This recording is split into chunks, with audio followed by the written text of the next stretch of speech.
Des virus qui se propagent brusquement, une grippe plus virulente que prévu, un grave accident dans une centrale nucléaire, une épidémie détectée trop tard. Lorsque des maladies se déclarent quelque part dans le monde, on fait appel à l'Organisation mondiale de la santé. Ici, des cellules de crise coordonnent des opérations transfrontalières pour sauver des vies.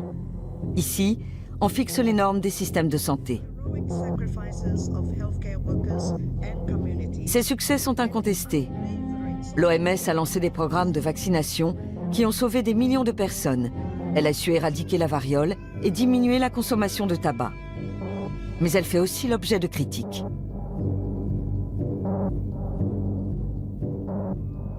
La survie de l'humanité dépend de cet organisme. On a besoin qu'il puisse fonctionner de manière optimale.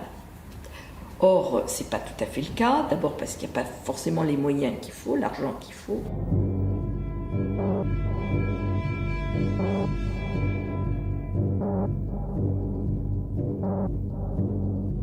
On reproche à l'OMS de servir davantage les intérêts économiques que le bien de l'humanité. Des épidémies ont été mal gérées. On parle de gabegie et de manque de transparence.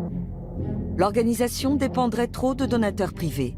De plus, elle aurait passé des accords douteux avec l'industrie nucléaire.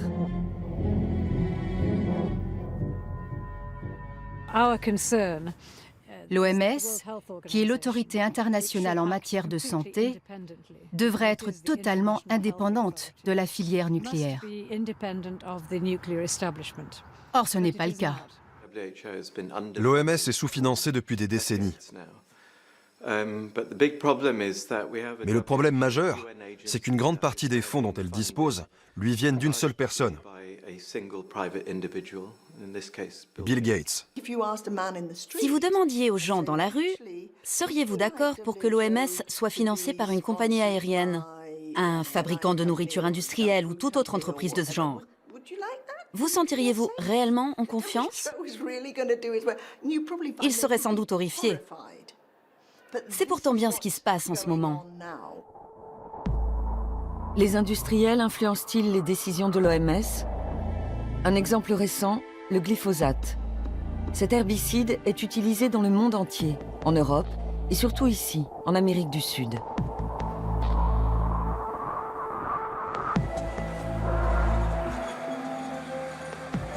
Lors de sa mise sur le marché dans les années 80, l'OMS l'avait déclaré sans danger pour l'homme. La Criolla, un petit village du nord-est de l'Argentine. C'est ici que vivent Sofia, 15 ans, et son père. Durant sa grossesse, la mère de Sofia a sans doute régulièrement inhalé des substances toxiques de désherbants comme le glyphosate, pulvérisées dans les champs environnants. Selon les médecins, ce pourrait être la cause de la maladie de la jeune fille. Mais ils n'ont aucune preuve valable au regard de la justice. Sofia est née avec de graves malformations.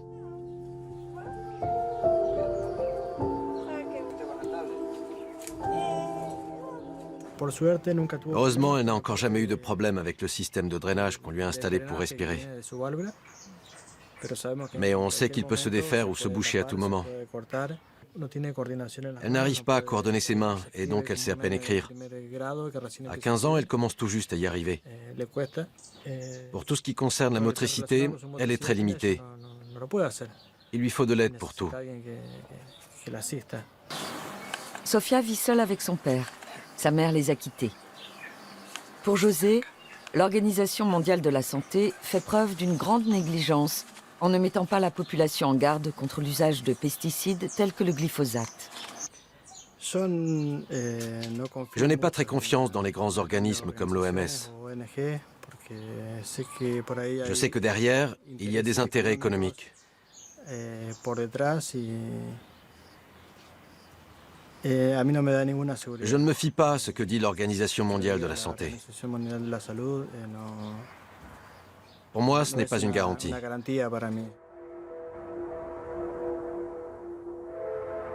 À 600 km plus au sud se trouve la ville de Mercedes. Ici, comme dans le reste du pays, on pulvérise par avion du glyphosate dans les champs. Estanislao, a fait les frais de l'utilisation imprudente de ce produit dangereux. Il n'avait alors que 3 ans.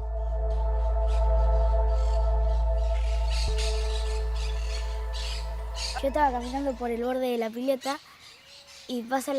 me baignais dans la piscine quand un avion est passé au-dessus de moi et m'a aspergé. Quelques mois plus tard, j'ai dû aller chez le docteur. On a fait une radio et après il a dit que je devais aller tout de suite à l'hôpital. Je ne sais plus comment ça s'appelle, mais c'était une maladie très grave. J'ai reçu du sang de mes frères et de mes oncles.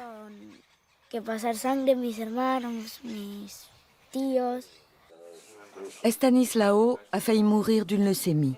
Ses parents sont convaincus que c'est une conséquence directe de son exposition trop forte au glyphosate. Mais ils ne peuvent pas le prouver. Aujourd'hui, Estanislao a l'air en bonne santé. Seulement voilà, on continue à utiliser du glyphosate tout autour de la maison. On vend le glyphosate comme si c'était du caramel. Tout le monde peut en acheter 20 ou 30 litres. N'importe quelle entreprise agricole peut s'en procurer. Et personne ne vous demandera ce que vous voulez en faire. L'OMS pourrait informer des risques du glyphosate ou proposer des directives internationales sur son usage. Mais elle ne le fait pas.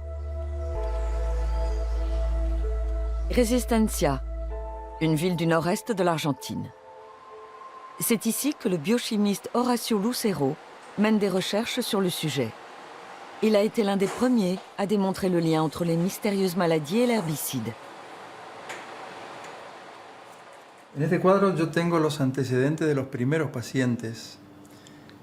Ici, j'ai les données des premiers patients. Ils sont venus au laboratoire pour qu'on étudie leurs chromosomes. Leurs enfants présentaient des malformations congénitales.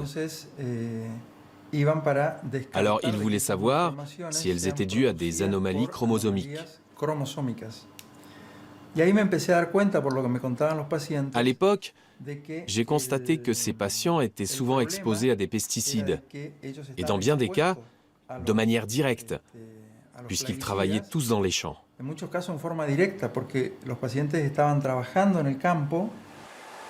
Le chercheur était sans cesse confronté à des phénomènes inexplicables. Des jeunes femmes qui faisaient plusieurs fausses couches de suite, des enfants qui venaient au monde sans jambes ou avec des malformations de la tête. Quant au manque d'intérêt de l'OMS pour ces questions, il a une explication toute simple. Les organismes de ce type sont fortement soumis aux pressions de l'industrie. Ceci explique cela. Ils ne s'expriment publiquement sur un problème que lorsque les preuves sont vraiment accablantes et que les études sur le sujet sont si nombreuses qu'ils ne peuvent plus garder le silence. Sans quoi, ce serait le scandale. Le glyphosate ne concerne pas seulement les Sud-Américains. En Europe aussi, il est utilisé abondamment. Le Bund, Association de protection de l'environnement à Berlin.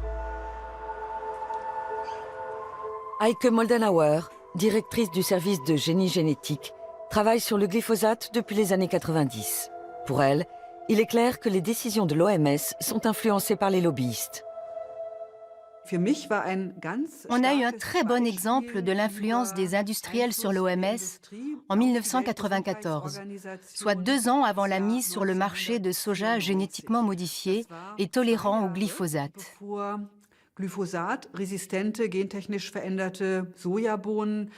La teneur maximale en résidus chimiques autorisés dans le soja a été multipliée par 200. Ça a été déterminant pour les industriels, les fabricants comme Monsanto. Parce que ça signifiait qu'on pouvait désormais pulvériser du glyphosate sans limite et commercialiser du soja avec une forte teneur en résidus.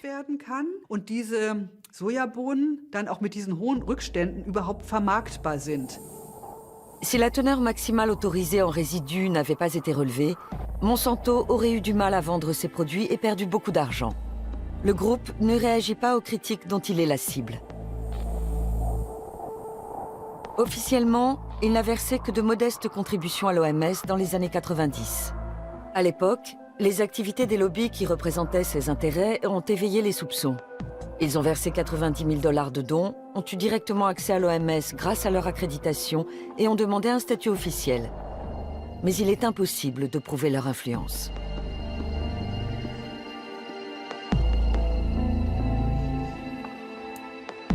Bien souvent, on ne peut que supposer la pression que certaines entreprises exercent sur les choix de l'OMS.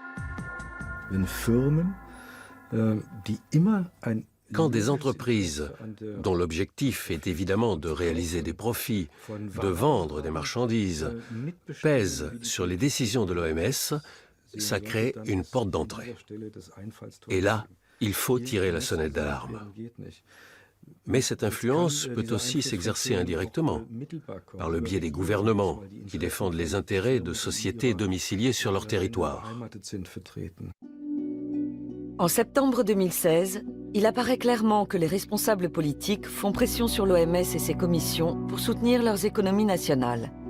Aux États-Unis, un membre du Congrès dénonce le financement de l'Agence de recherche sur le cancer par les autorités sanitaires américaines.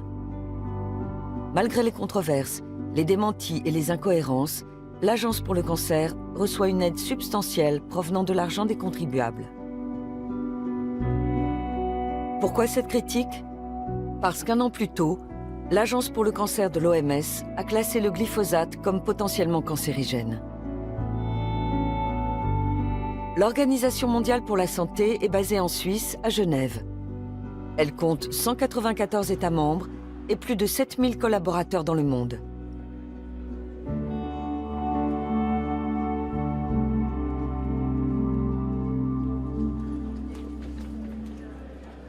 L'OMS est sous-financée. Dans les années 70, son budget était encore composé à 80% des cotisations obligatoires des États membres qu'elle pouvait utiliser comme elle le souhaitait. Les 20% restants provenaient de versements volontaires destinés à un usage précis. Aujourd'hui, c'est l'inverse. Manifestement, les pays membres ne veulent pas d'une OMS forte et ont gelé les fonds dont l'organisation peut disposer librement. Ils préfèrent verser des contributions volontaires parce qu'ils peuvent décider eux-mêmes de leur affectation. Les organisations non gouvernementales pointent du doigt ce problème depuis longtemps. Pour Jörg Schaber, spécialiste de l'industrie pharmaceutique, les dons compromettent l'indépendance de l'OMS. Ce sont des versements volontaires qui proviennent essentiellement d'États, mais aussi souvent d'institutions privées, comme la Fondation Gates, et de l'industrie pharmaceutique. Et à nos yeux, c'est très problématique, parce que les États, les fondations et surtout les groupes pharmaceutiques ont leur propre agenda. Ils suivent leurs propres objectifs. Ils influencent, voire manipulent les choix de l'Organisation mondiale de la santé.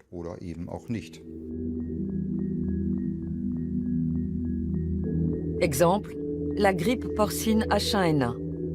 L'OMS a déclaré la pandémie en 2009, une décision contestée, tout comme les médicaments préconisés à l'époque.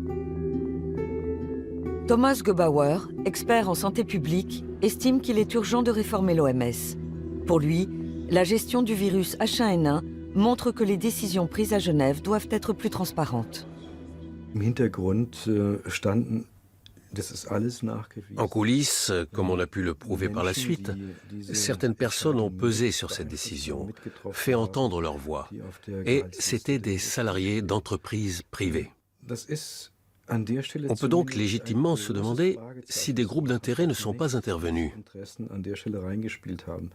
Voilà pourquoi l'Organisation mondiale de la santé est elle-même convaincue qu'elle doit trouver le moyen d'écarter ces groupes d'intérêt.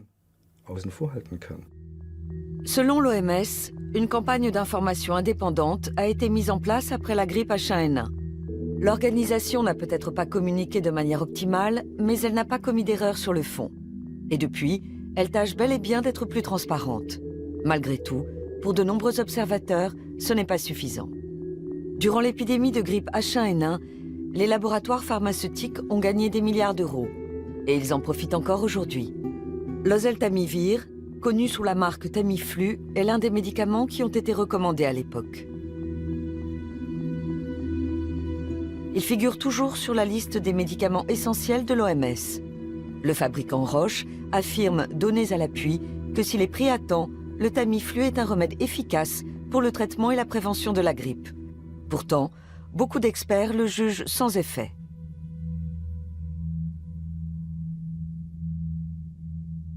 L'OMS nie être vulnérable au lobby, comme on le lui reproche. Le problème tient davantage aux attentes élevées à notre égard qu'à des fautes graves que nous aurions pu commettre. S'agissant des relations avec le secteur privé, nous n'avons pas commis d'erreurs notables. Mais les attentes sont tellement fortes qu'on nous soupçonne d'avoir pu en faire.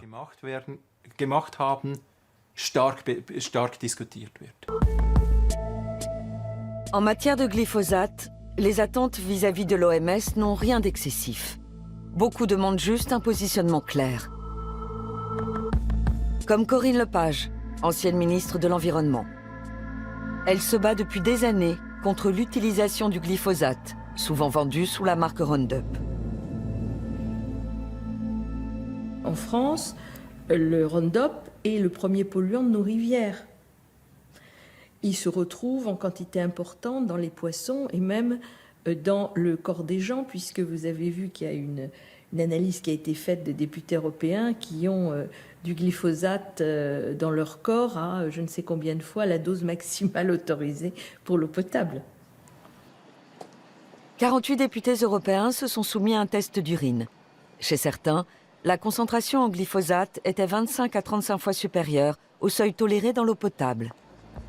Si en Europe, on n'a pas décelé de maladies comme en Amérique du Sud, on trouve pourtant des résidus du pesticide presque partout, dans la viande, dans le miel et même dans la bière.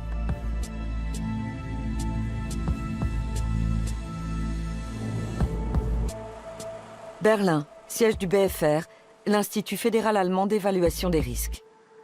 En 2014, cet organisme scientifique a examiné une nouvelle fois le glyphosate pour le compte de l'OMS. Conclusion, s'il est correctement utilisé, l'herbicide ne présente pas de risque de cancer. Mais ce résultat se base presque uniquement sur les études des fabricants. On n'a pas étudié les effets à long terme du glyphosate sur les personnes. Simplement, à l'aide d'expériences menées sur des animaux, on a examiné l'impact de fortes doses sur une courte période. Mais comment les personnes entrent-elles vraiment en contact avec le produit? Sont-elles exposées à de faibles quantités sur une longue période, voire toute la vie? Il n'y a pas d'études sur ces questions. Donc pour moi, c'est bien léger de la part du BfR de dire qu'il n'y a pas de problème, sous prétexte qu'on ne dépasse pas les valeurs autorisées. Contrairement à ce qu'on pourrait croire, l'existence de ces seuils n'apporte aucune garantie. En mars 2015, l'Agence de recherche sur le cancer de l'OMS reconnaît que le glyphosate est probablement cancérigène. Peu après, une autre commission de l'organisation déclare le pesticide sans danger. Pour de nombreux experts, cet avis a été influencé, car deux membres importants de la commission en question travaillent aussi pour un groupe de pression, l'ILSI.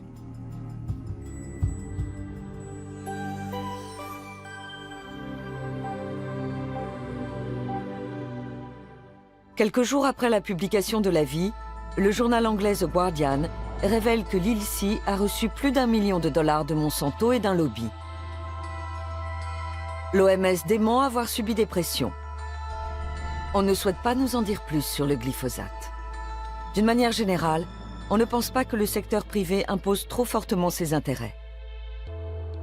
Nous ne pouvons pas faire n'importe quoi avec n'importe qui. Nous ne l'avons jamais fait et nous ne le ferons jamais.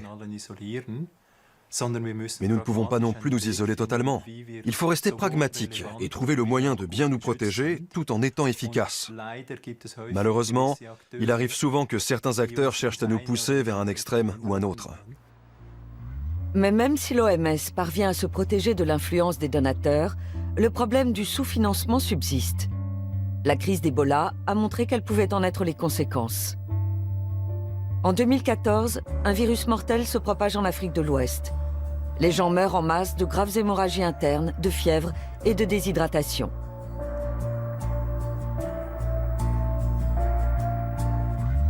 Tancred Stoeb, de Médecins sans frontières, était alors en mission en Sierra Leone. En juin, notre association a déclaré que le virus Ebola était hors de contrôle. Mais il a fallu attendre jusqu'en août pour que l'OMS fasse le même constat. Au début, l'OMS nous a reproché de semer la panique, de tirer la sonnette d'alarme pour quelque chose qui n'était pas si grave que ça. Pendant des mois, Médecins sans frontières a organisé l'aide d'urgence et envoyé jusqu'à 4500 collaborateurs sur le terrain. Mais de nombreuses vies auraient sûrement pu être sauvées si la communauté internationale et surtout l'OMS avaient réagi plus tôt. Ebola a fait plus de 11 000 morts.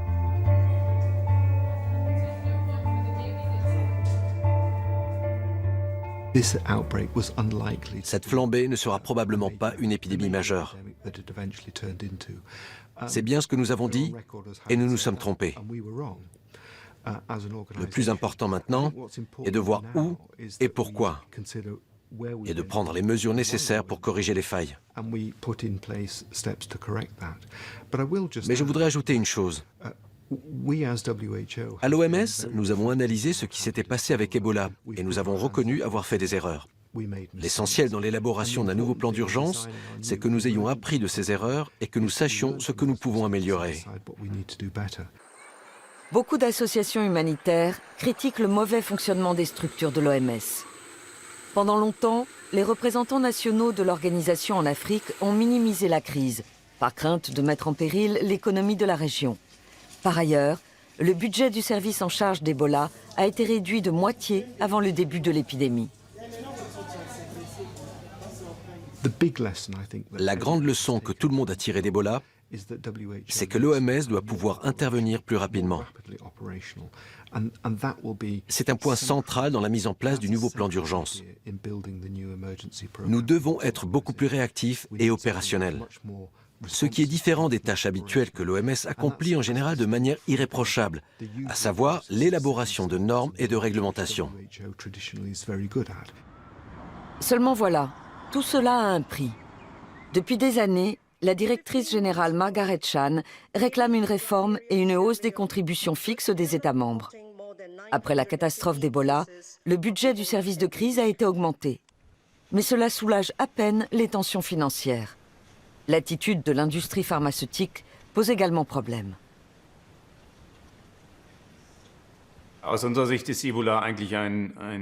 Ebola est un exemple très révélateur de toutes ces maladies connues depuis longtemps mais qui ne sont pas étudiées. Il n'y a pas de vaccin ni de médicaments contre Ebola. Il existe au moins une douzaine de maladies tropicales négligées, comme on les appelle. Certaines sont célèbres, comme la tuberculose, contre laquelle on n'a créé pratiquement aucun nouveau médicament depuis des décennies. L'une des explications est que ça touche souvent des populations pauvres, qui vivent bien loin de tout marché lucratif. Ce qui n'incite pas les laboratoires pharmaceutiques à entreprendre des recherches pour trouver des remèdes. Tous les jours, la tuberculose tue plus de 4 900 personnes dans le monde. Elle refait aussi son apparition en Occident. L'entrée des pays d'Europe de l'Est dans l'Union européenne a entraîné une hausse du nombre de cas.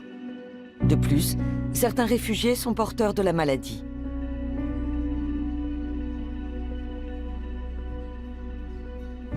Hôpital de Borstel, dans le Schleswig-Holstein. Aujourd'hui, le professeur Christoph Lange soigne un patient africain. La tuberculose est une maladie de pauvres qui sévit surtout là où les conditions d'hygiène sont mauvaises.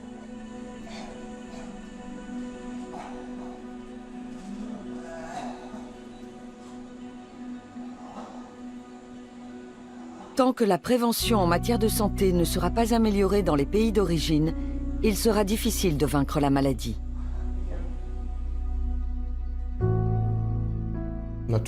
Bien sûr, nous souhaiterions éradiquer la tuberculose. Mais vu la situation migratoire actuelle, ce n'est pas possible. L'OMS serait bien inspirée de faire un peu moins de clientélisme pour les pays riches qui sont moins touchés. Et dans la zone européenne, par exemple, elle devrait inciter davantage les pays riches à venir en aide aux pays pauvres d'Europe de l'Est. En 2014, l'OMS a lancé la campagne End TB. L'un des objectifs est d'éradiquer la tuberculose dans les pays riches, qui sont les moins touchés.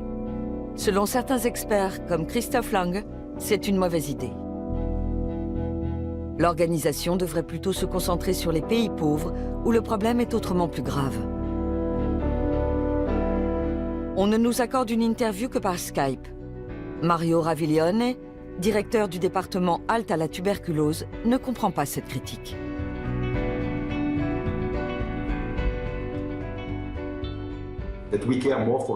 C'est complètement absurde de dire qu'on se préoccupe plus de l'Europe que de l'Afrique. On est tout à fait conscient du fardeau que représente la tuberculose.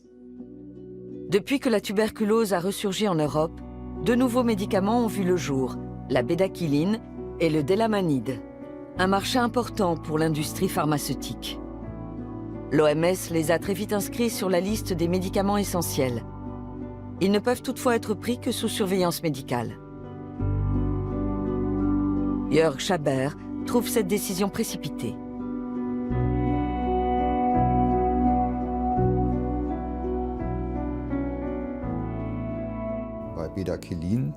L'étude qui a été réalisée pour autoriser la bédaquiline a conduit à la conclusion suivante. Dans le groupe qui a pris le médicament, un plus grand nombre de patients a été débarrassé de la tuberculose. Mais il y a eu plus de morts que chez les personnes qui ne l'ont pas pris. En ce qui concerne le délamanide, on ne sait pas encore très bien s'il est vraiment efficace. Autrement dit, s'il permet de sauver davantage de malades. Même le fabricant de bédaquiline signale un taux de décès plus élevé dans le groupe traité et indique que ce médicament ne doit être pris qu'en dernier recours et sous étroite surveillance. Le fabricant de délamanide affirme, lui, que son produit réduit la mortalité s'il est bien utilisé. L'OMS recommande-t-elle 2 médicaments à l'efficacité douteuse? Mario Raviglione est favorable à leur prescription. Selon lui, il n'y a pas d'alternative.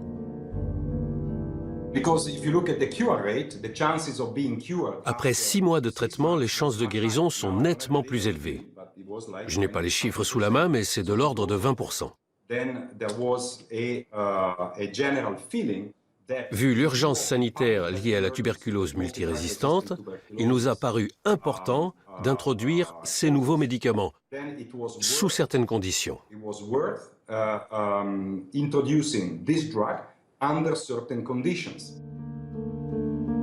Mario Raviglione a défendu l'idée d'inscrire la bédaquiline sur la liste de l'OMS en avançant cet argument. Le fabricant de bédaquiline a fait don d'environ 30 millions de dollars de médicaments. Davantage de patients peuvent ainsi en bénéficier. Peu après leur introduction, la bédaquiline et le délamanide ont posé des problèmes. Une première résistance est apparue. Le cas a été publié en 2015 dans 2 prestigieuses revues spécialisées. C'est la première fois que j'entends parler d'une résistance à la bédaquiline et au délamanide. Ceux qui disent ça parlent de choses auxquelles ils ne comprennent rien.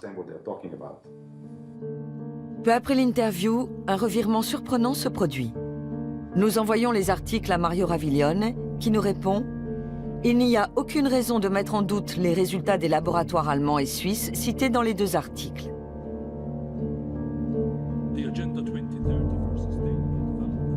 Il n'existe pas d'autre remède contre la tuberculose résistante.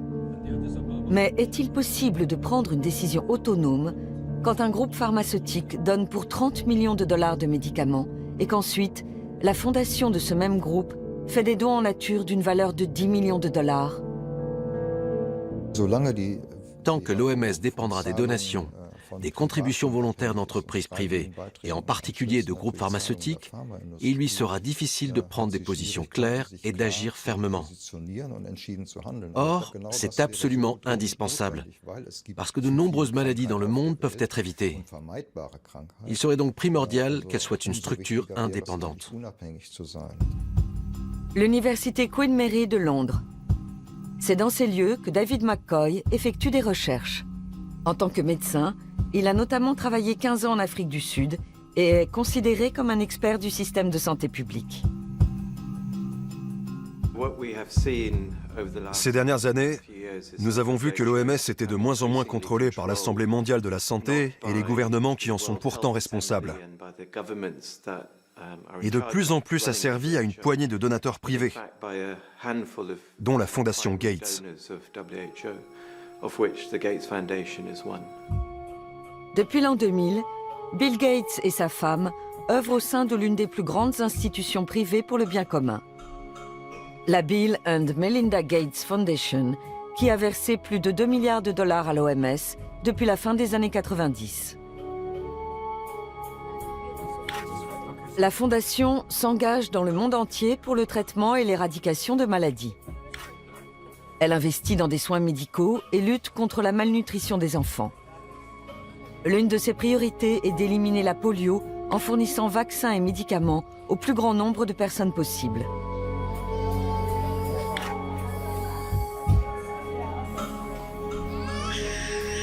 En 2010, Bill Gates a lancé l'opération La décennie des vaccins.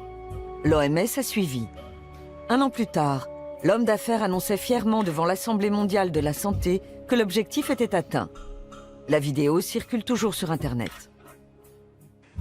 À la fin de la décennie, chaque pays sera doté d'un système de distribution lui permettant de garantir que chaque enfant ait accès au vaccin. En 1999 déjà, par un don de 750 millions de dollars, Bill Gates a initié la création de Gavi, l'Alliance du vaccin, un partenariat public-privé auquel participent entre autres l'OMS, l'UNICEF, la Fondation Gates et l'industrie pharmaceutique. Le but est de vacciner les enfants des pays en voie de développement et de lutter contre les maladies infectieuses.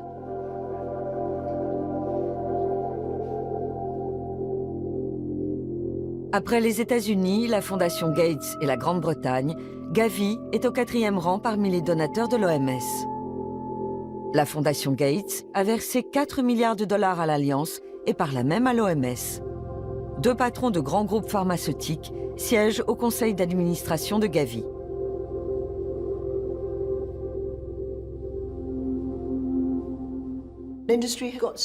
Les industriels sont déjà tellement puissants et ils cherchent à réduire le pouvoir de l'OMS. C'est comme ça depuis toujours. Ils veulent être là quand l'OMS prend les décisions. Leur objectif ultime est d'être considérés comme des partenaires. Gavi, comme l'OMS, réfute l'idée que les industriels imposent trop leurs intérêts. Les 2 organisations affirment prendre leurs décisions en toute transparence et en toute indépendance. Abuja, été 2016. Au Congrès international sur la polio, on veut adopter de nouvelles stratégies pour le Nigeria. En 1988, l'OMS a mis en place un programme en vue d'éradiquer cette maladie. À l'époque, on recensait 350 000 cas dans le monde, contre seulement 74 en 2015. Un succès éclatant.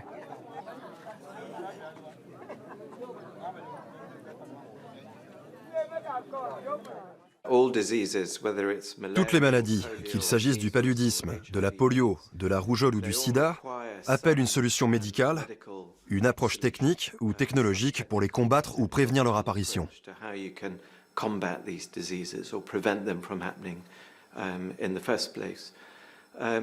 Mais il est tout aussi important de savoir que presque toutes ces maladies trouvent leurs racines dans les conditions de vie sociale, économique et environnementale. 2 tiers des Nigérians vivent dans une pauvreté extrême. Environ 35% n'ont pas accès à l'eau potable. Beaucoup meurent de maladies infectieuses. L'OMS a fort à faire dans ce pays. Pour comprendre l'importance d'améliorer les soins médicaux, il suffit d'aller à l'hôpital de Bori, dans le delta du Niger. Ici, on manque de tout. La salle d'opération et l'ensemble des équipements auraient besoin d'être totalement rénovés. Le docteur Paul Biralo dirige l'établissement. Il travaille 24 heures sur 24, mais ça ne suffit pas.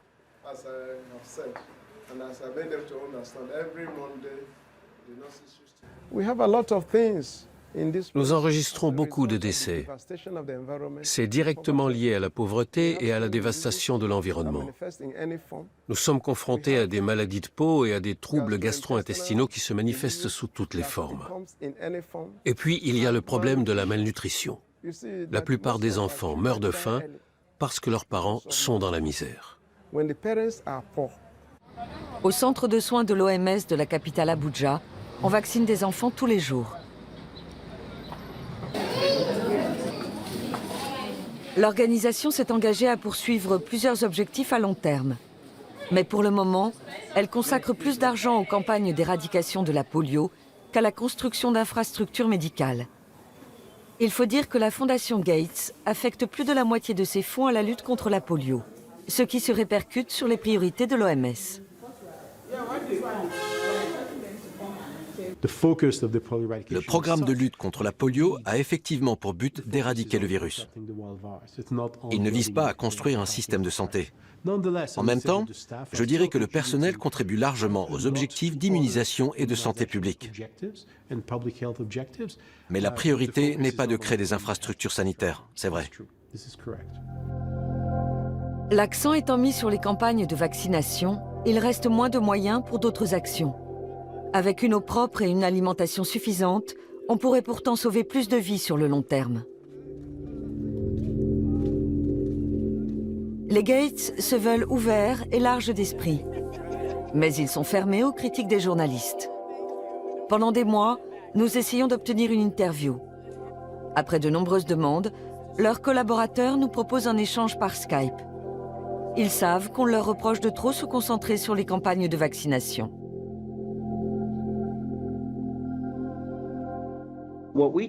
Nous essayons toujours de prendre les mesures les plus efficaces.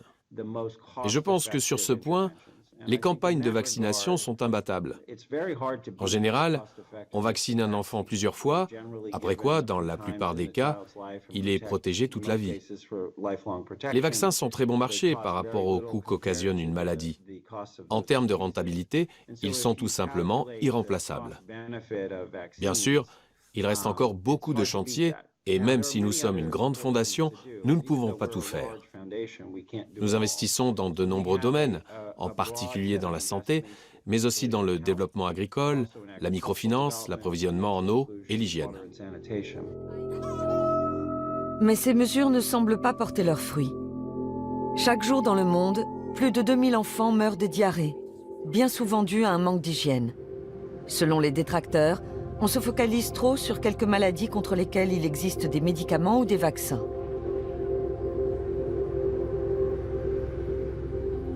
Dans le delta du Niger, on peut voir combien la santé de la population dépend de ses conditions de vie. Depuis les années 60, des entreprises internationales et nigérianes y extraient du pétrole.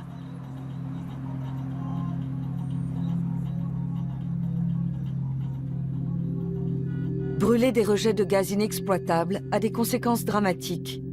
Les pluies de pétrole toxique rendent de nombreux habitants malades et détruisent leurs récoltes. En 2011, le Programme environnemental des Nations Unies a établi que seule une vaste opération de nettoyage pourrait redonner vie à la région.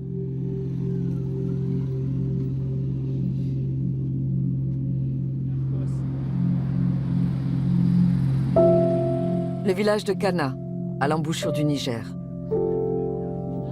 Les Blancs s'aventurent rarement jusqu'ici, et en général, quand ils le font, c'est uniquement pour tirer profit du pétrole.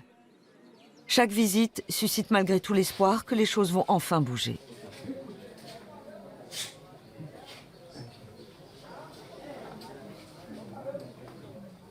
Nous n'avons rien. Nous souffrons. Le pétrole pollue l'eau.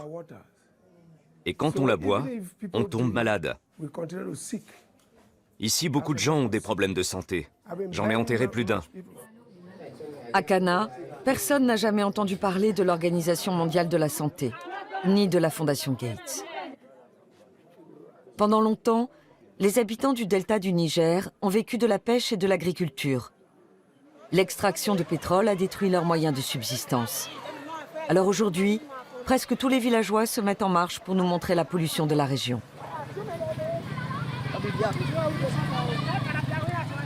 Precious Malou était lui-même pêcheur. À présent, il est le porte-parole du village.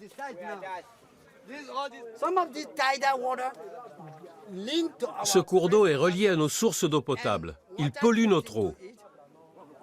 On est bien obligé de la boire parce qu'on n'a pas d'autre approvisionnement ni de système de traitement. Et toute cette eau contaminée se retrouve dans notre estomac. À la saison des pluies, la majeure partie du pétrole est emportée. Mais on en trouve toujours des traces. C'est du pétrole.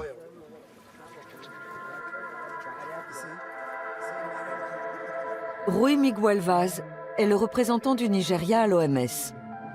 Les problèmes sanitaires causés par le pétrole dans le delta du Niger dépassent son champ d'action. Pour lui, c'est du ressort du gouvernement nigérian.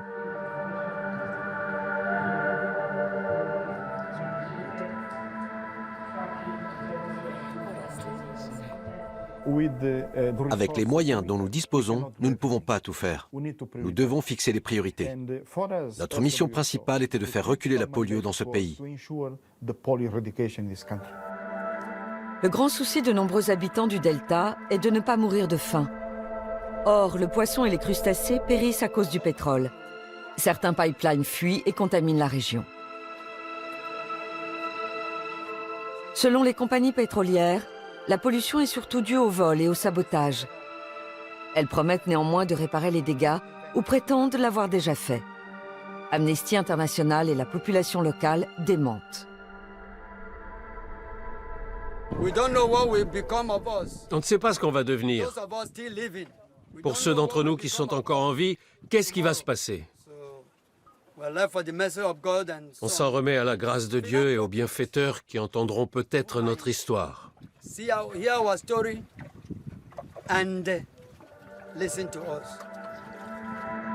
La Fondation Gates pourrait être un de ses bienfaiteurs, mais elle a d'autres priorités. Les habitants de Cana ne reçoivent quasiment aucune aide.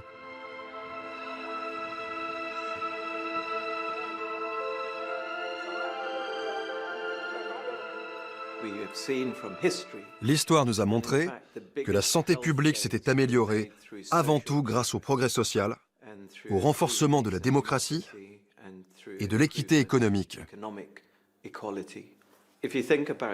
S'il y a bien une chose qui ferait avancer la santé dans le monde, ce serait une redistribution des richesses.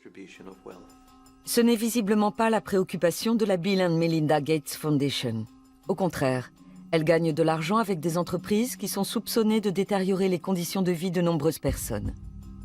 Dans sa déclaration d'impôt, la Fondation doit indiquer comment elle place ses fonds. Bill et Melinda Gates en sont les administrateurs. Le politologue Thomas Kuchenmeister a regardé ces investissements de plus près.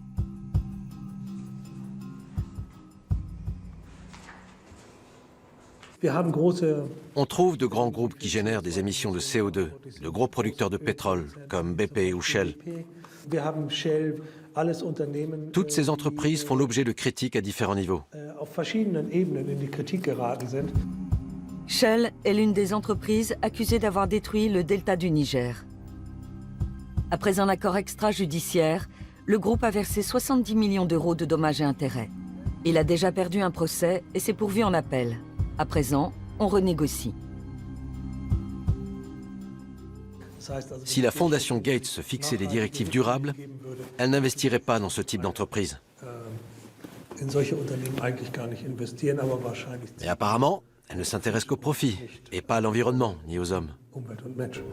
À Genève, on est conscient que les activités de certains donateurs sont en contradiction flagrante avec les directives de l'OMS. Mais on se veut pragmatique.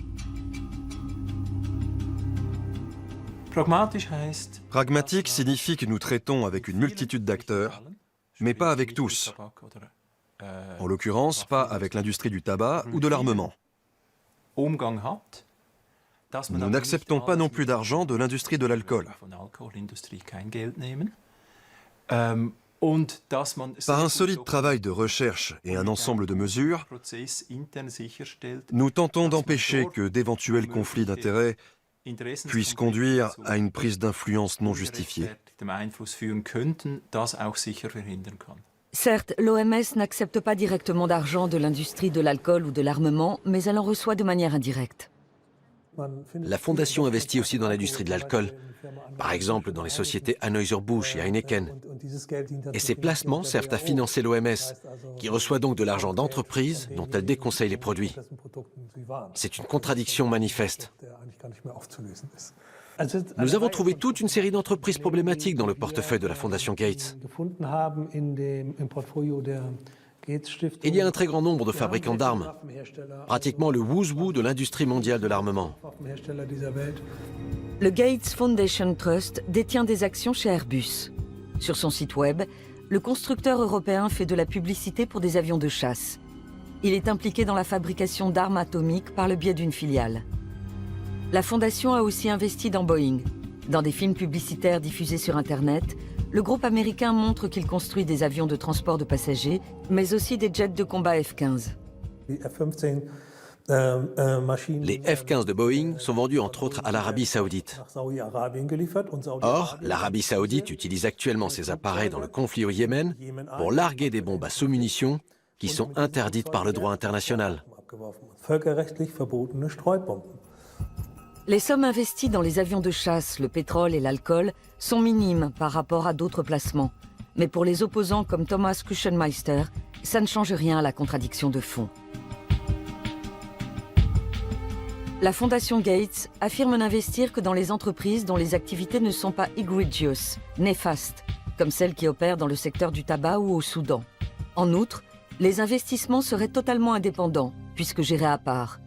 Mais est-ce vraiment dissociable ?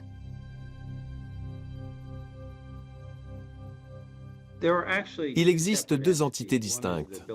La Bill and Melinda Gates Foundation, l'association de bienfaisance dans laquelle je dirige le programme de développement mondial, et le Bill and Melinda Gates Trust qui gère les investissements.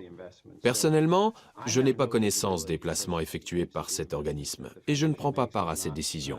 Donc je ne suis pas vraiment en position de parler en son nom. Après l'interview, nous demandons à nouveau pourquoi le Trust investit dans des entreprises d'armement et des compagnies pétrolières. Mais nous n'obtenons pas de réponse. Nous sollicitons aussi l'avis de l'OMS. On nous informe par écrit qu'une évaluation des risques est en cours pour empêcher une prise d'influence inappropriée. Selon nos interlocuteurs, un financement provenant de la Gates Foundation ne serait pas problématique. En janvier 2016, plus de 30 ONG du monde entier se réunissent à Genève pour réclamer plus de transparence et d'indépendance de la part de l'OMS. Elles craignent que l'influence de l'industrie devienne encore plus forte.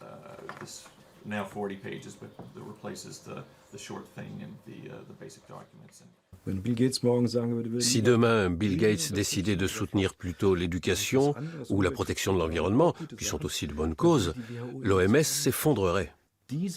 Le pouvoir de décision est dans les mains d'une seule personne. C'est digne d'une structure féodale. En tant que société démocratique, nous devons prendre la mesure des processus que nous avons laissés apparaître. Tariq Djazarevich est porte-parole de l'OMS. Il ne voit pas de problème à ce que la Fondation Gates donne beaucoup d'argent à l'organisation. De même, il récuse la thèse selon laquelle du personnel de l'OMS figurerait sur la liste des salariés de la Fondation. Je ne pense pas que nous ayons un seul collaborateur qui soit payé par une fondation. À partir d'un certain niveau de responsabilité, tous les employés doivent faire une déclaration de conflit d'intérêts. KM Gopakumar a des preuves qui contredisent les déclarations du porte-parole. Il a découvert récemment un échange de mails internes dont il ressort qu'un haut responsable de l'OMS est payé directement par la Fondation Gates.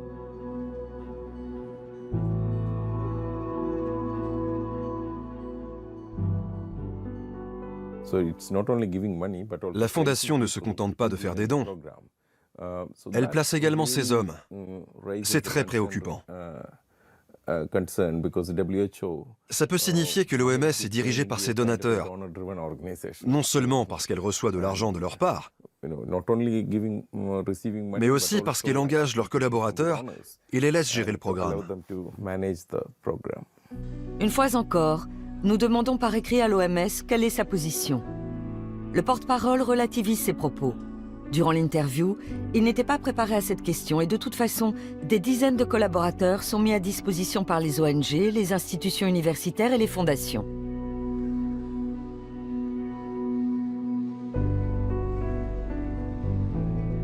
James Love a ses entrées dans la politique genevoise et dispose de nombreuses informations internes.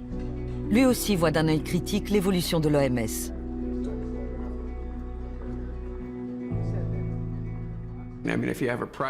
Si une institution privée donne plus d'argent que l'Allemagne, que l'Angleterre ou que les États-Unis, on peut s'attendre à ce qu'elle exerce une certaine pression.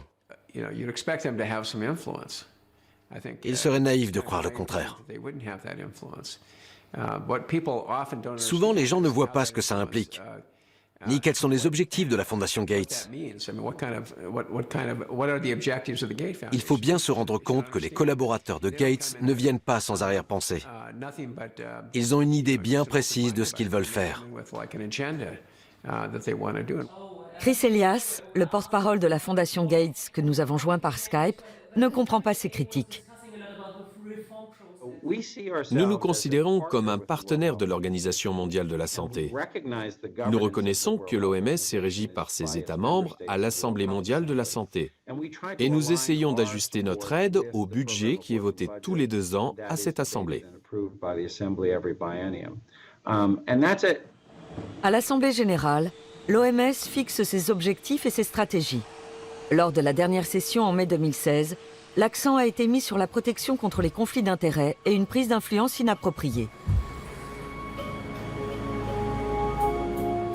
En examinant la composition du personnel de la Gates Foundation, on voit combien l'industrie, les fondations et l'OMS sont étroitement imbriqués. Selon l'ONG AgraWatch, plusieurs cadres de l'OMS ont travaillé au préalable pour le fabricant de glyphosate Monsanto. Il existe aussi des liens avec l'industrie pharmaceutique. La déclaration d'impôt de 2014 fait apparaître les investissements dans ce secteur.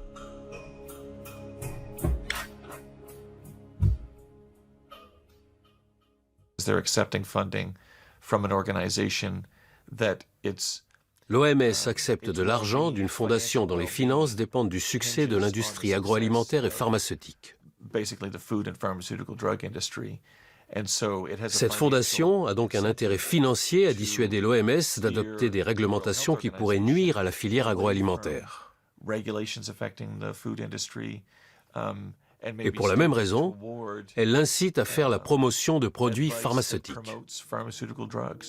L'OMS est régulièrement la cible de ce genre de reproches. On dénonce l'influence du secteur privé, mais aussi de certains États membres.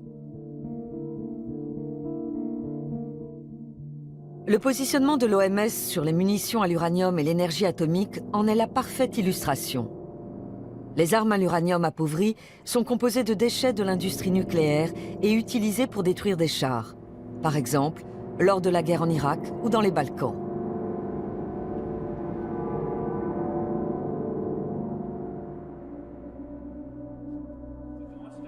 Alex Rosen, porte-parole de l'Association internationale des médecins pour la prévention de la guerre nucléaire, a étudié les risques liés à ces armes. L'uranium est un métal lourd et donc toxique. Il est nocif pour tout le corps et surtout pour les reins. Il peut aussi provoquer des cancers ou des malformations du fœtus pendant la grossesse. Les chars abandonnés représentent un danger particulièrement important. Le contact avec les particules radioactives peut causer des cancers, notamment des lymphomes et des leucémies. En Irak, de plus en plus d'enfants viennent au monde avec des malformations. Les scientifiques y voient un lien avec les munitions à l'uranium appauvri.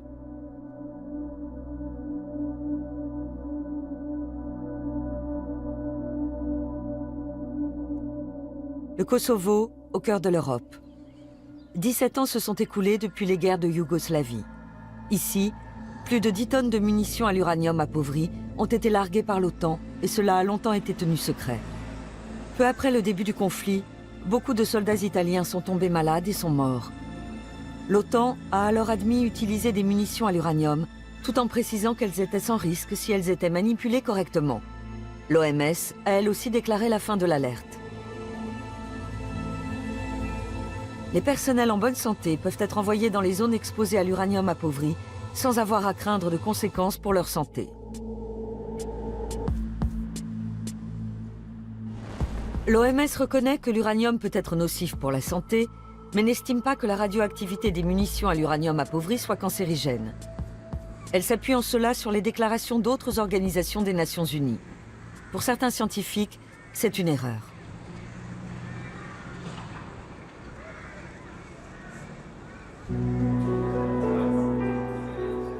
Kees Beverstock est de cela. Nous le rencontrons à Berlin lors d'un congrès sur les dangers du nucléaire. Pendant plus de 10 ans, il a dirigé le programme de radioprotection de l'OMS. Aujourd'hui, il informe sur les risques de la radioactivité. Il est convaincu que le contact avec l'uranium appauvri peut avoir des répercussions sur le patrimoine génétique. Personne ne s'était demandé si ça pouvait être génotoxique, c'est-à-dire endommager l'ADN, et donc provoquer des cancers, des malformations à la naissance ou autres problèmes.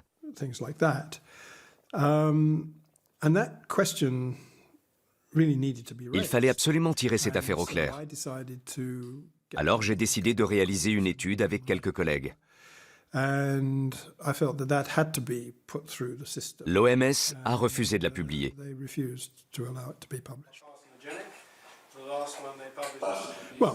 Ça ne m'a pas fait plaisir, mais je ne pouvais vraiment rien faire. Dans son étude, Kees Beverstock a démontré l'effet cancérigène des armes à l'uranium appauvri.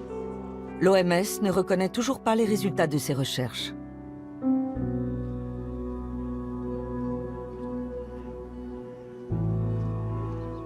Des études scientifiques indépendantes sont absolument nécessaires. Nos confrères en Serbie et au Kosovo nous signalent régulièrement une hausse sensible des cas de cancer et d'autres maladies dans les régions exposées aux radiations.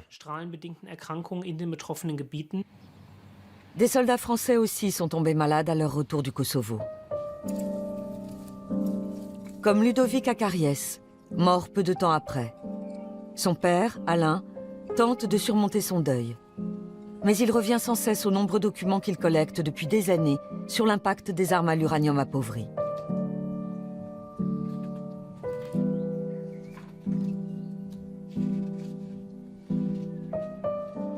On ne parlait pas d'uranium appauvri à l'époque. Donc moi, il n'y a pas de renseignements et tout. Ben, j'ai dit c'est la fatalité, c'est le sort, c'est le mauvais sort, et c'est arrivé, c'était son destin. Bon.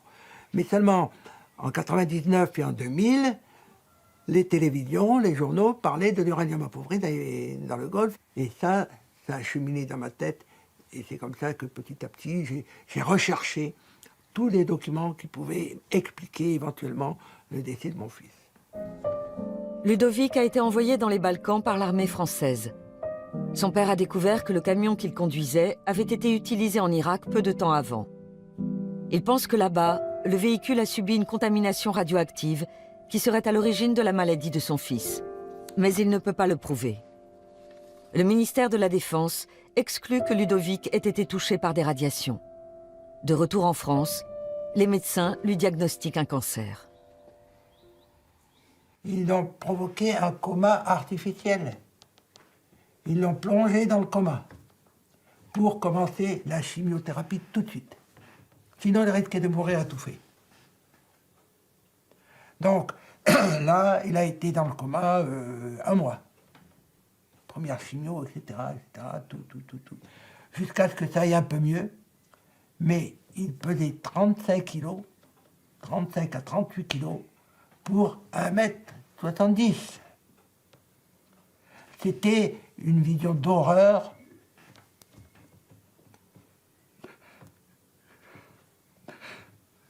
Comme les images qu'on a pu voir à la libération des camps de prisonniers nazis. C'était un squelette. Il ne tenait plus debout.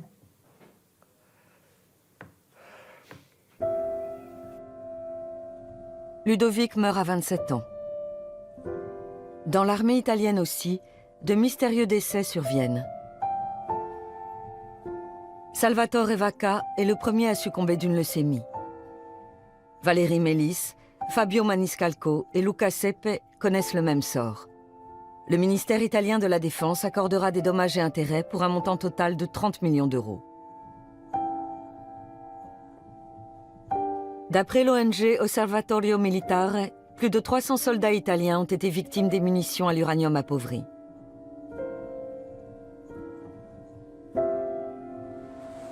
Des troupes allemandes étaient également stationnées dans les Balkans. Officiellement, aucun soldat allemand n'a subi de dommages du fait d'armes à l'uranium. Alain attaque l'OTAN en justice. Il a abandonné l'espoir d'une prise de position de l'OMS. L'OMS, plus ou moins, je dirais en otage, parce que l'OMS n'est pas libre de dire... Les responsables de l'OMS qui le déclarent, on les vire.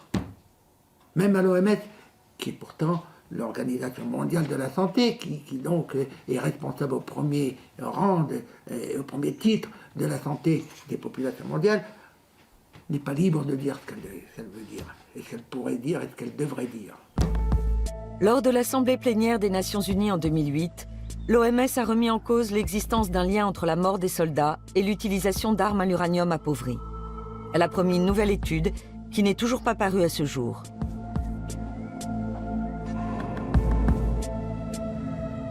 Nebojša Srebliak dirige le service de cardiologie à l'hôpital de Mitrovica. Il travaillait déjà ici avant la guerre.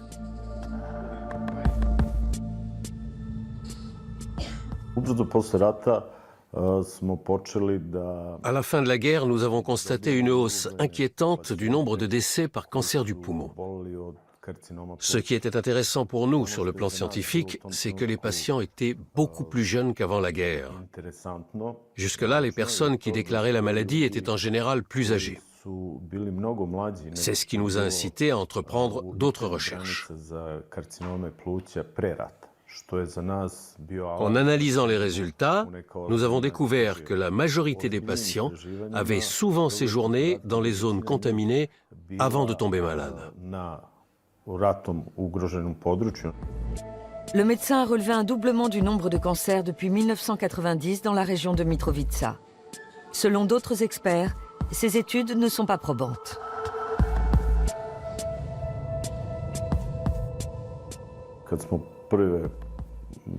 Lorsque nous avons publié la première étude, nous étions en contact avec l'OMS. Nous nous attendions à ce qu'elle nous soutienne dans nos travaux. À l'époque, j'ai proposé que l'OMS, qui est une organisation très puissante, tente de résoudre ce problème. J'ai eu droit à des promesses, mais je n'ai jamais obtenu de véritable réponse. Nous voici à 500 km plus au nord, en Bosnie. Ici aussi, on a eu recours à des munitions à l'uranium appauvri, mais en quantité bien moindre qu'au Kosovo. Durant les bombardements, l'usine d'armement de Hadjishi, près de Sarajevo, a été la cible de tirs d'armes à l'uranium appauvri. Zijad Fazlagic dirigeait alors l'entreprise.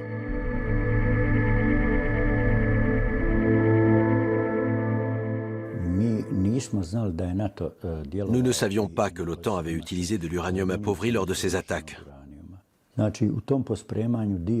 Au cours des travaux de déblaiement, les ouvriers ont même joué avec les munitions.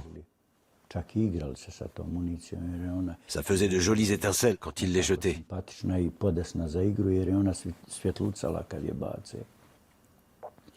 Par la suite, certains sont tombés gravement malades et ils sont morts peu de temps après, principalement de cancer du poumon.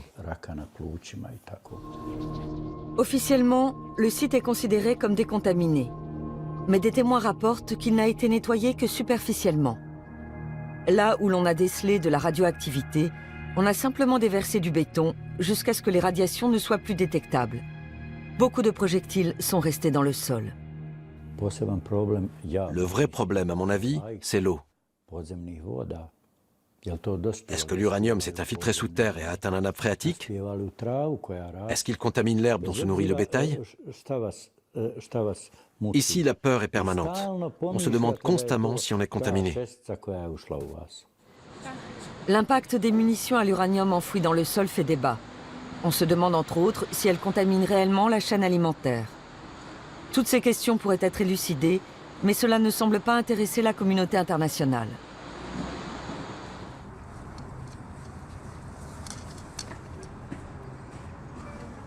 Nous avons rendez-vous au bureau de l'OMS à Sarajevo. On ne souhaite pas s'exprimer sur les conséquences sanitaires des armes à l'uranium appauvri et on renvoie la balle dans le camp des dirigeants nationaux.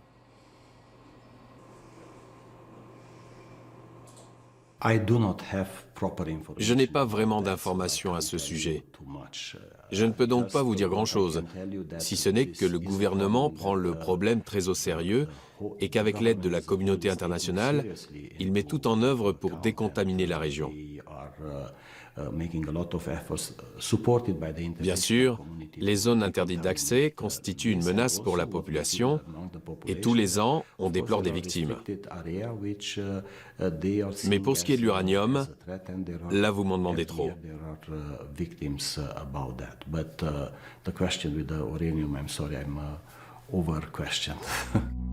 Le représentant du pays suit la ligne officielle de l'OMS. Manifestement, l'uranium appauvri est un sujet qui fâche. Tous les 2 ans, l'Assemblée générale des Nations unies adopte une résolution sur l'interdiction des armes à l'uranium. Lors du dernier vote en 2014, la Grande-Bretagne, les États-Unis, Israël et la France étaient contre. L'Allemagne s'est abstenue pour la première fois. Pourtant, depuis la guerre en Irak, les scientifiques attirent l'attention sur les dommages sanitaires causés par les munitions à l'uranium appauvri. On estime que les troupes britanniques et américaines en ont déversé 30 tonnes dans la région. Depuis, le nombre de cancers et de malformations y a augmenté de façon anormale.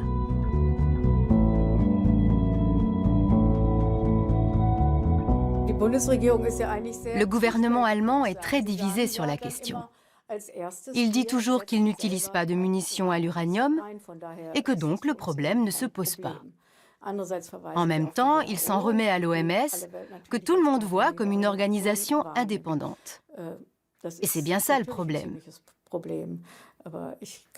Tout ce que je peux dire, c'est que tant que l'OMS agira de concert avec l'OTAN et les pays occidentaux les plus influents qui utilisent ces armes, il faudra rester en alerte. Au siège genevois, les requêtes concernant les munitions à l'uranium appauvri ne sont pas autorisées. Pendant des mois, nous demandons une entrevue avec la directrice générale, Margaret Chan, en vain. Nous échangeons plus de 30 mails avant d'obtenir une interview avec des attachés de presse et des experts. Mais peu de temps avant le tournage, on nous informe que toute question sur les armes à l'uranium appauvri est exclue.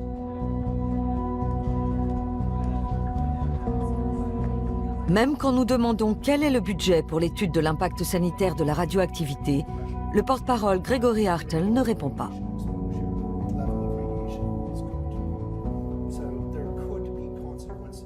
Je n'ai pas de chiffres. Vous ne pouvez pas dire combien d'argent vous donnez à chaque service? Non. Le porte-parole explique qu'une étude sur l'impact sanitaire des munitions à l'uranium appauvri est en cours. Je ne connais pas les détails. Il s'intéresse plus aux différents types de radiation qu'aux différents lieux. Mais je ne peux pas vous dire exactement. Comment se fait-il que l'OMS semble occulter la question des armes à l'uranium? Pourquoi un tel aveuglement? L'inertie de l'OMS s'explique en partie par sa dépendance à l'égard de ses États membres.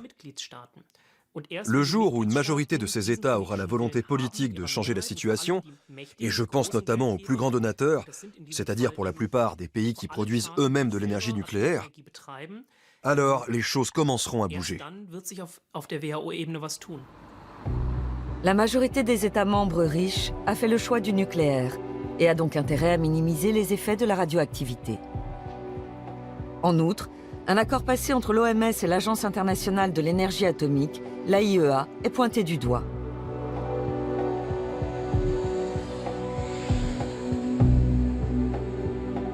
Corinne Lepage fait partie des détracteurs.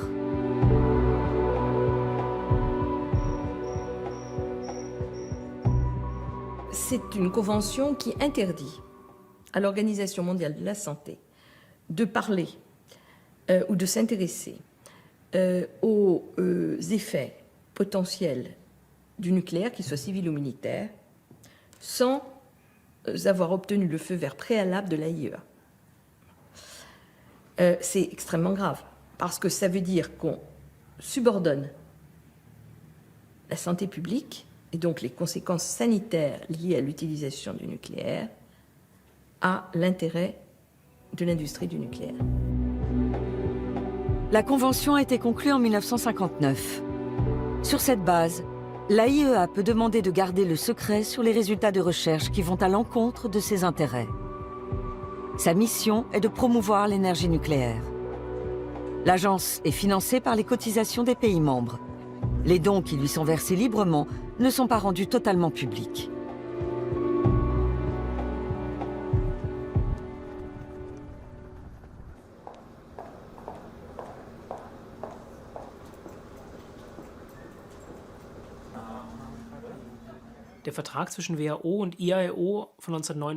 L'accord passé en 1959 entre l'AIEA et l'OMS est un accord tout à fait classique, comme il en existe entre toutes les organisations des Nations Unies. En même temps, il s'agit d'un traité léonin. L'OMS a intérêt à mener des études indépendantes sur l'impact sanitaire de produits industriels toxiques. Or, l'AIEA a inscrit dans son préambule qu'elle souhaitait promouvoir le nucléaire dans le monde. Il s'agit clairement d'un conflit d'intérêts, car le nucléaire est une industrie nocive pour la santé, et cet accord empêche l'OMS de réaliser des études indépendantes. L'OMS ne voit là aucune contradiction. Cet accord est vraiment d'un autre temps. Il n'a plus aucune signification. Nous assistons aux réunions importantes des uns et des autres. Par exemple, l'AIEA cherche à rendre les centrales nucléaires plus sûres. Et de toute évidence, plus elles sont sûres, moins elles sont susceptibles de menacer la santé publique. Donc c'est intéressant pour nous. En revanche, nous évaluons seuls les conséquences sanitaires des radiations. En 2011 déjà, les Verts allemands ont appelé leur gouvernement à exiger de l'Assemblée de l'OMS qu'elle mette fin à la convention avec l'AIEA. La demande a été rejetée, au motif qu'il existe déjà de nombreux accords de ce type. Mais pour Sylvia Kottinghull, députée au Bundestag, cette convention n'est pas le seul problème.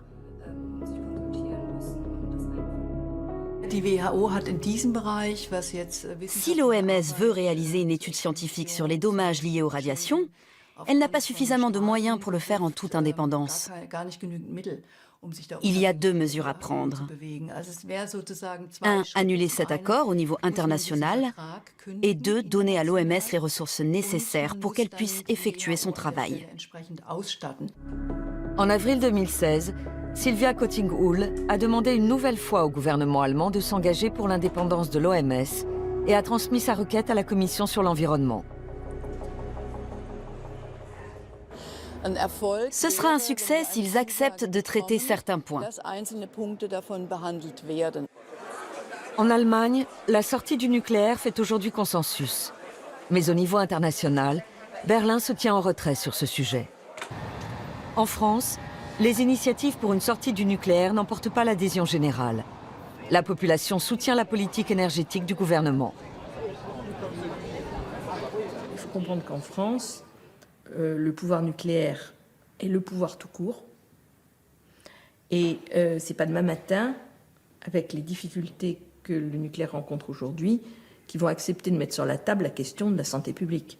Peut-être qu'un Vert pourrait prendre cette initiative au Parlement français, et encore j'en suis pas sûre, mais ça a zéro chance d'aboutir. La discussion avec la Commission sur l'environnement a duré une demi-heure. La requête des Verts sur les liens suspects entre l'OMS et l'AIEA a été déboutée.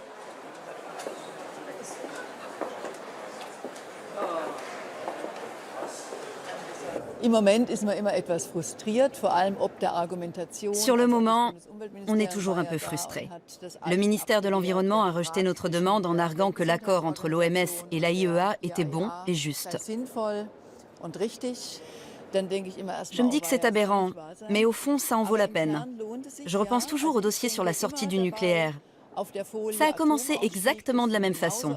Personne ne croyait qu'il était possible de sortir du nucléaire, mais simplement en étant persévérant, ça a fini par se faire. Comme on dit si bien, la politique est un travail de longue haleine. On se remet au travail et tôt ou tard, on y arrive. Le 26 avril 1986, l'inconcevable se produit à Tchernobyl, en Ukraine. Dans une centrale nucléaire, Le cœur d'un réacteur entre en fusion et un nuage de poussière radioactive se répand sur toute l'Europe. 30 ans ont passé depuis la catastrophe. Et pourtant, l'homme et la nature en subissent toujours les conséquences. À l'époque, Anatoly Kolyadin habitait avec sa famille à Pripyat, à seulement 4 km du réacteur. Aujourd'hui, il fait visiter le site aux touristes et leur raconte comment tout cela est arrivé. Il retourne régulièrement dans son ancien appartement. Anatoly travaillait dans le réacteur, y compris le jour de l'accident. Il ne savait pas à quel point c'était dangereux.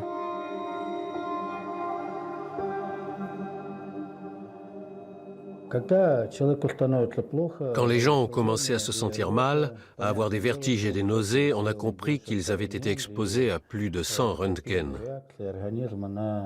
Mais les premiers jours, on n'avait même pas de compteur Geiger. La population n'a pas été informée des dangers des radiations. Les évacuations en masse n'ont commencé qu'une semaine après l'explosion. Aujourd'hui, Anatoly est inapte au travail. Mais il a eu de la chance, il a survécu. Beaucoup de ses amis et collègues sont morts. Il y a toutefois de vives polémiques sur le nombre de victimes et les méthodes de comptage.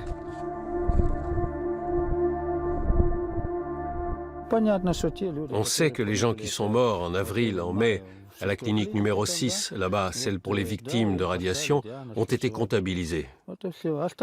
Tous les autres sont prétendument morts d'autre chose. Ce système de comptage des victimes et de statistiques est tout simplement abject, injuste et mauvais.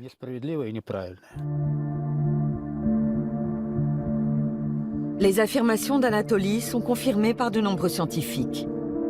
On sait aujourd'hui que le gouvernement de l'ex-Union soviétique a manipulé les chiffres.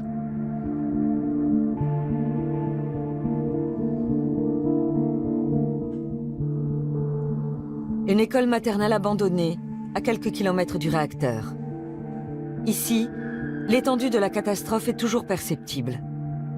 Certains affirment que le nombre de victimes a été minoré par l'URSS, mais aussi par l'OMS. D'après nos dernières informations, plus de 11 000 personnes sont atteintes d'un cancer de la thyroïde. Mais nous ne sommes pas vraiment sûrs que ces 11 000 cas ont tous un lien avec Tchernobyl.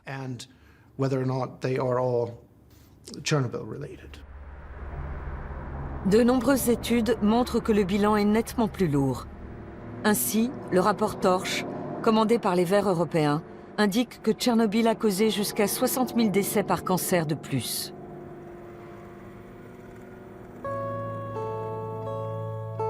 Cet hôpital pour enfants, situé à quelques kilomètres de Kiev, accueille la 3e génération de victimes de l'accident nucléaire. Des enfants qui n'étaient même pas nés à l'époque. La plupart souffrent de cancer de la thyroïde. Olga Boyarskaya dirige l'hôpital. Elle se sent souvent seule. L'Ukraine est en guerre et la plupart des gens ne veulent plus entendre parler des victimes de Tchernobyl. Ils ont d'autres soucis. Olga les comprend. Elle estime que l'OMS a minimisé les répercussions de la catastrophe.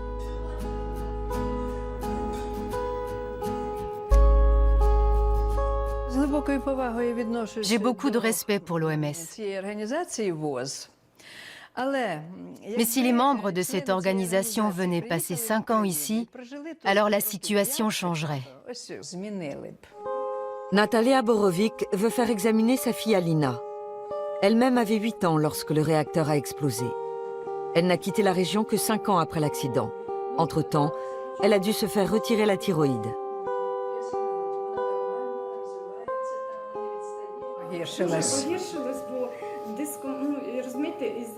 On n'arrive pas à soigner mes yeux. Les traitements sont inefficaces. Mon œil ne tient pas en place. J'ai constamment l'impression que tout le monde me regarde, me montre du doigt. Ça me mine, tout le temps. À mon mariage, ça avait déjà empiré. On a pris des photos et tourné des vidéos, mais je n'ai pas pu me regarder. Je me mettais à pleurer, car je sais qu'en fait, si je suis comme ça, c'est parce que je ne suis pas en bonne santé. Alina a l'air en forme, mais sa mère vit dans la peur qu'elle aussi tombe malade.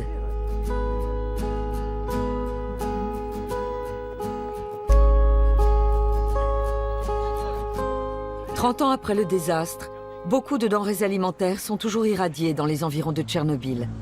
En Ukraine et en Biélorussie, 5 millions de personnes vivent sur un sol contaminé.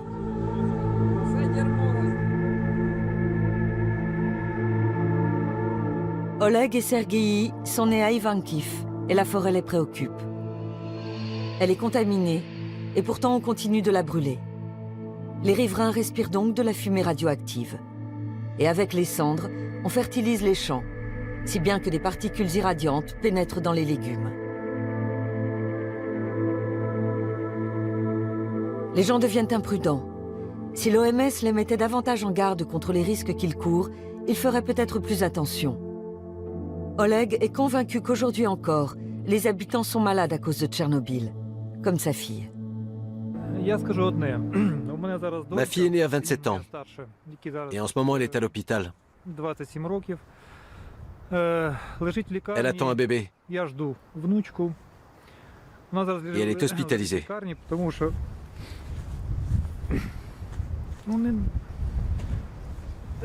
Parce qu'elle risque de le perdre.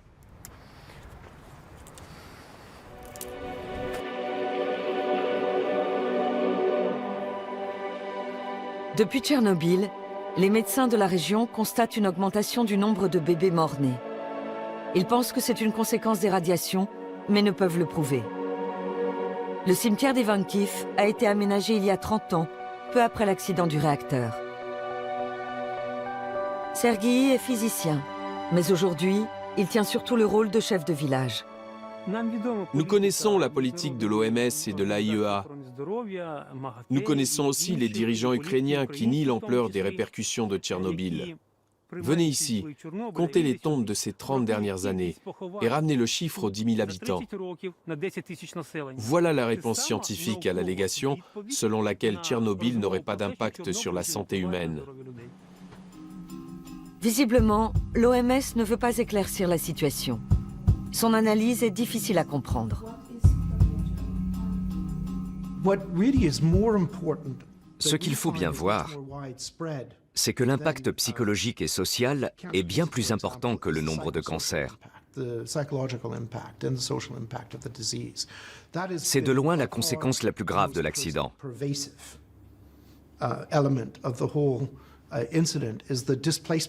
Les gens ont été déplacés et ils ont souffert des changements sociaux et économiques liés à la catastrophe, parce qu'ils ont dû partir de chez eux et que leur vie a été détruite économiquement. Et puis le fait de ne pas savoir si on est tombé malade à cause de Tchernobyl, c'est quelque chose qui peut vous ronger. La catastrophe a évidemment des répercussions psychologiques, mais cela n'explique pas le nombre colossal de cancers.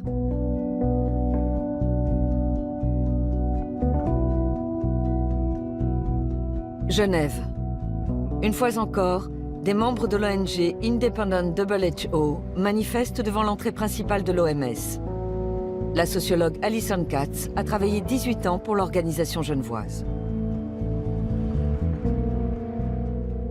En 2017, ça fera 10 ans qu'on manifeste ici, tous les jours ouvrés, de 8h à 18h. Alison Katz en est persuadée. On ne peut pas croire aux déclarations de l'OMS sur Fukushima et Tchernobyl. Les conséquences sanitaires de Tchernobyl ou d'autres activités nucléaires, qu'elles soient militaires ou industrielles, ne sont pas connues de l'opinion publique, parce qu'elles ont été dissimulées par les plus hautes instances institutionnelles et internationales. La raison en est que toute information sur les effets négatifs de ces activités constitue une menace importante pour l'industrie nucléaire. L'OMS devrait agir en toute indépendance. C'est l'autorité internationale en matière de santé et elle devrait être totalement indépendante de la filière nucléaire. Or, ce n'est pas le cas. En 2003, le Forum des Nations Unies sur Tchernobyl, organisé par l'AIEA et l'OMS, a suscité de grands espoirs. On attendait des éclaircissements. Les opposants déplorent qu'à l'époque, comme aujourd'hui, aucun travail scientifique n'ait été réalisé sérieusement et que les conséquences de la catastrophe nucléaire aient été minimisées. Les données brutes sont là. Mais l'objectif est, si possible, de refermer le dossier de Tchernobyl et de tourner la page, pour que l'industrie nucléaire ne pâtisse plus de cette tare. Car c'est une grosse tare. On aurait pu tirer des enseignements, y compris l'OMS, des nombreuses erreurs qui ont été commises pendant et après l'accident. Mais apparemment, c'est l'inverse qui s'est produit. Japon, mars 2011. Les 3 réacteurs de la centrale atomique de Fukushima entrent en fusion après un violent séisme.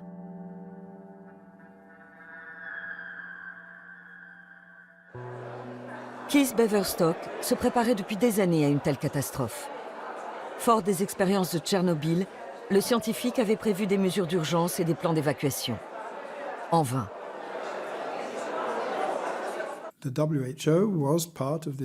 L'OMS a participé à une commission internationale dirigée par l'AIEA. Mais ça n'a pas fonctionné. Tout simplement. Le lundi, heure européenne, l'AIEA n'était même pas encore sur place alors que l'accident s'était produit le vendredi matin, heure japonaise. L'OMS n'était pas là non plus. Bref, on a perdu 4 jours. Ça aurait changé bien des choses si on avait appliqué le plan d'urgence si soigneusement répété. Le plan élaboré avec Keith Beverstock prévoyait d'abord d'effectuer des mesures indépendantes de la radioactivité.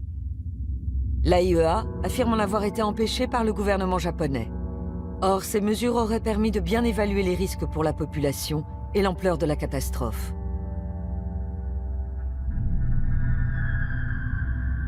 En principe, l'OMS devrait diligenter sans plus attendre des études indépendantes, puisqu'elle est censée agir pour la santé de tous et rester scientifiquement neutre et irréprochable.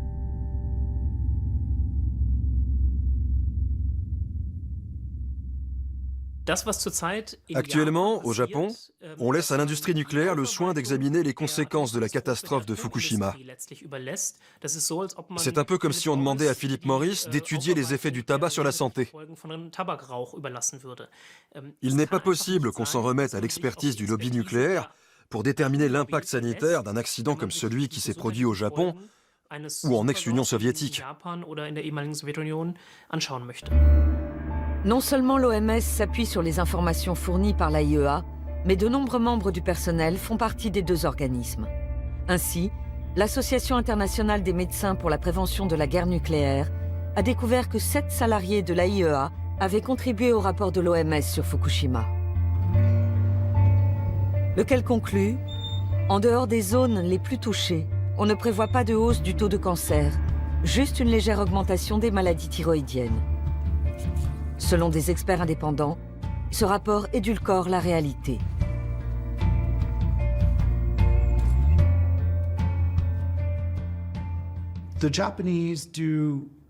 Les Japonais réalisent énormément de dépistage et ils ont décelé beaucoup de cancers de la thyroïde. Certains sont sans doute une conséquence de Fukushima, mais on en a trouvé une partie simplement parce qu'on a cherché. Quand on cherche, on trouve.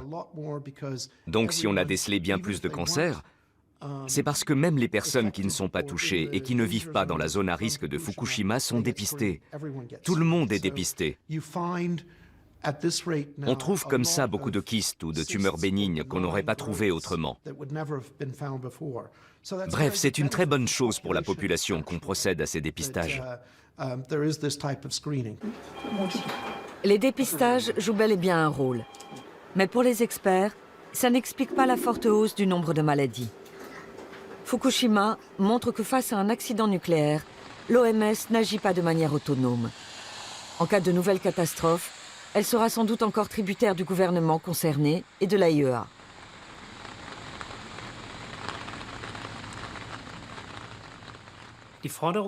Dans une situation comme celle de Fukushima, nous demandons clairement à l'OMS de remplir son rôle d'instance indépendante et d'étudier l'impact sanitaire de la catastrophe en toute neutralité, sans subir de pression de l'industrie nucléaire qui est responsable de ce qui est arrivé. En matière de nucléaire, les choses ne sont pas près de changer à l'OMS. Mais il existe des projets de réforme dans d'autres domaines. Les catastrophes comme Ebola devront être gérées plus efficacement et les dons utilisés de manière plus transparente. En outre, les salaires du personnel ne devront plus être payés par des institutions privées. Reste à savoir si cela suffira à endiguer l'influence des industriels.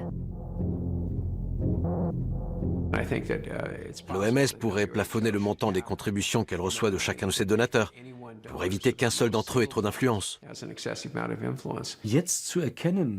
Il me paraît essentiel de reconnaître l'importance et la nécessité d'une organisation qui s'occupe de la santé dans le monde et des problèmes transnationaux. Tout ça ne peut être géré qu'à une échelle internationale. Donc on a absolument besoin d'un organisme comme l'OMS. Nous avons besoin d'une OMS qui serve réellement l'intérêt public. Mais l'OMS n'est toujours pas parvenue à imposer une hausse des contributions obligatoires à ses membres. Il est donc peu probable qu'à l'avenir, elle puisse être vraiment indépendante.